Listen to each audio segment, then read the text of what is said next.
കണ്ണൂർ ആറളം ഫാമിൽ കാട്ടാനയെ കണ്ട് ഓടിയവർക്ക് വീണ് പരിക്കേറ്റു. 2 യുവതികൾക്കാണ് പരിക്ക് പറ്റിയത്. അരുൺ പൂപ്പറമ്പ കണ്ണൂരിൽ നിന്നും ടെലിഫോണിൽ. അരുൺ, എന്താണ് ഉണ്ടായത്?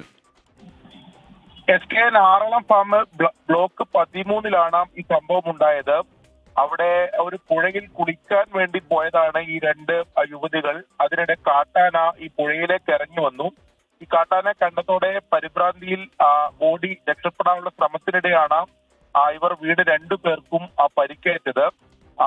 13-ാം ബ്ലോക്കിലെ മേഘ, രഞ്ജിനി എന്നിവർക്കാണ് പരിക്കേറ്റിട്ടുള്ളത്. ഇതിൽ ഒരാളുടെ നില അല്പം ഗുരുതരമാണ് എന്നതാണ് നമുക്കിപ്പോൾ ലഭിക്കുന്ന വിവരം.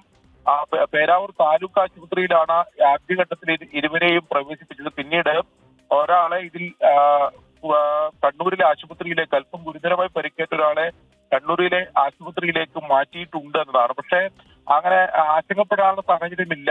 അപകടത്തിൽ 2 പേരും തരണം ചെയ്തിട്ടുണ്ട് എന്ന വിവരം കൂടി ലഭിക്കുന്നുണ്ട്. ഇന്ന് വൈകിട്ട് 6 മണിയോടെയാണ് ഈ സംഭവം ഉണ്ടായതെന്നാണ് ലഭിക്കുന്ന വിവരം. ടെലിഫോണിൽ ഉണ്ടായിരുന്നത്.